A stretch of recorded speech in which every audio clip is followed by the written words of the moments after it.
Shalom, selamat pagi Bapak Ibu yang terkasih di dalam nama Tuhan Yesus Kristus. Kita berjumpa kembali dalam Renungan Harian Logos di kanal YouTube HKBP Limo. Sebelum mendengarkan kebenaran firman Tuhan, mari kita bersatu di dalam doa. Bapa yang baik, Bapa yang kami kenal di dalam nama Tuhan Yesus Kristus, terima kasih Tuhan atas segala pertolongan-Mu, campur tangan-Mu yang telah Kau berikan kepada kami Tuhan, dari hari yang lampau hingga saat ini. Terima kasih Tuhan, Engkau telah membangunkan kami dari tempat tidur kami. Sebelum memulai aktivitas kami Tuhan di hari ini, kami terlebih dahulu mendengarkan sebagian firman-Mu. Berkati kami semua Tuhan, biar firman-Mu ini menjadi pelita di dalam kami melakukan kehidupan kami sehari-hari. Begitu juga hamba-Mu Tuhan yang tidak ada apa-apanya, sembunyikan di belakang salib-Mu Tuhan. Di dalam Kristus kami berdoa dan mengucap syukur. Amin. Firman Tuhan bagi kita hari ini di hari Senin tanggal 24 Juni 2024 tertulis dalam kitab Filipi 2 ayat 5. Demikian firman Tuhan. Hendaklah kamu dalam hidupmu bersama menaruh pikiran dan perasaan yang terdapat juga di dalam Kristus Yesus. Satu pikiran dan satu perasaan adalah satu keadaan terjadinya pikiran dan perasaan yang sama dan menyatu. Hal ini menjadi sesuatu kekuatan di dalam melakukan pekerjaan dan menjalani kehidupan di dalam keluarga. Jika suami dan istri memiliki kesatuan pikiran dan perasaan, maka itu bisa menjadi satu kekuatan. Demikian juga jika orang tua dan anak memiliki kesatuan pikiran dan perasaan, maka itu pun menjadi satu kekuatan juga. Di dalam jemaat, jika anggota jemaat dan pelayan memiliki kesatuan pikiran dan perasaan, maka itu menjadi satu kekuatan juga. Juga di dalam hal bermasyarakat. Jika masyarakat dan pemerintah memiliki kesatuan pikiran dan perasaan, maka itu menjadi salah satu kekuatan yang dahsyat. Seringkali kita jumpai di dalam realita hubungan antara dua pihak, seperti suami dan istri, orang tua dan anak, jemaat dan pelayan, masyarakat dan pemerintah. Seharusnya mereka memiliki kesatuan dalam pikiran, dalam perasaan. Namun, tidaklah demikian adanya. Hal ini disebabkan adanya kepentingan diri sendiri dan ambisi-ambisi pribadi. Akibatnya, masalah-masalah akan muncul dan seringkali berakhir melalui penyelesaian secara hukum. Menyamakan pikiran dan perasaan kita dengan Yesus adalah salah satu tujuan hidup kita. Kita harus berjuang untuk menjadi serupa dengan Yesus. Menjadi serupa dengan Yesus bukan berarti kita mau mengimbangi Yesus, sebab kita tidak akan sanggup mengimbanginya. Namun, kita harus tetap berjuang menaruh pikiran dan perasaan kita seperti yang terdapat di dalam Kristus Yesus.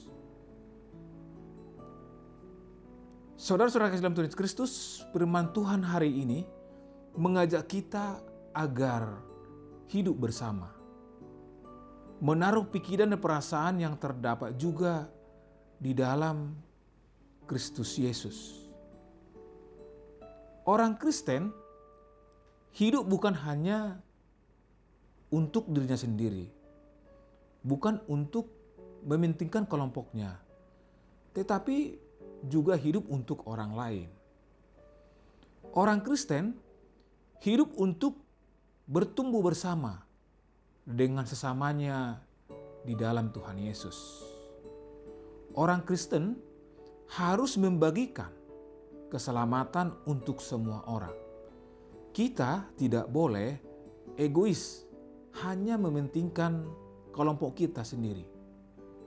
Rasul Paulus menasihati jemaat di Filipi agar mereka hidup bersama. Mereka harus sehati, satu perasaan, satu pikiran, seperti yang dikehendaki oleh Tuhan Yesus. Hidup mereka untuk saling menguatkan, baik dengan sesama orang percaya kepada Tuhan maupun mereka yang belum percaya kepada Tuhan. Karena orang Kristen harus menjadi berkat bagi semua orang, bukan hanya untuk sesamanya seiman sendiri. Sebagai jemaat, umat Tuhan harus hidup di dalam kebersamaan. Pikiran dan perasaan harus menyatu dan bersama-sama dalam ketaatan dan kesetiaan kepada Tuhan. Kita harus satu perasaan, satu pikiran, satu tujuan di dalam nama Tuhan Yesus.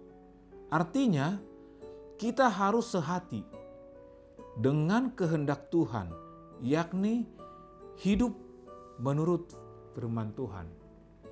Di dalam hal ini akan terbangun hubungan yang baik di antara jemaat karena mereka sama-sama dibangun dan membangun kehidupan bersama di dalam terang kasih Kristus.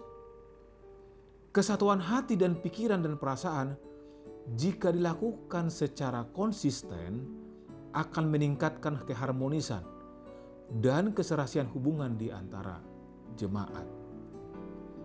Ini akan menjadi kekuatan hidup beriman jemaat dan sudah tentu menyenangkan hati Tuhan.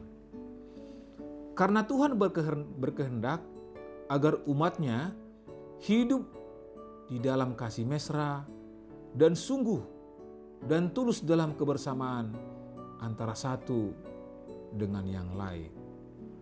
Saudara yang dikasihi dalam nama Tuhan Yesus Kristus, kita diajak sebagai orang percaya untuk menyatukan pikiran dan perasaan kepadanya.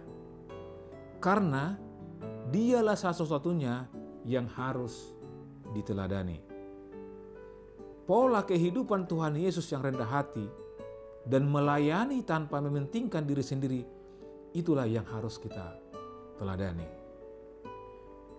Jikalau kita sebagai keluarga, jemaat, masyarakat percaya kepadanya, pasti pola kehidupan Tuhan Yesus kita terapkan di dalam menjalani kehidupan kita.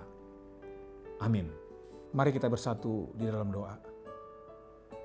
Terima kasih Tuhan atas segala waktu yang Tuhan berikan kepada kami di pagi hari yang indah ini. Kami telah bersama-sama mendengarkan kebenaran firman-Mu.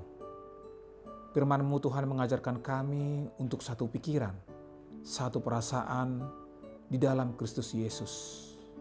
Ajari kami Tuhan berbuat yang terbaik dalam kehidupan kami sehari-hari. Tuhan, sebentar kami Tuhan akan memulai pekerjaan kami Tuhan. Apapun yang kami kerjakan semuanya berhasil. Apapun yang kami cita-citakan semuanya tercapai Tuhan. Dan kami sadar Tuhan kami adalah manusia berdosa. Manusia tidak luput kesalahan dan kekurangan. Sucikan dan kuduskan kami Tuhan dengan darah-Mu yang kudus. Supaya kami layak menerima berkat-berkat Tuhan. Di dalam Kristus kami berdoa dan mengucap syukur. Amin. Shalom. Tuhan Yesus memberkati.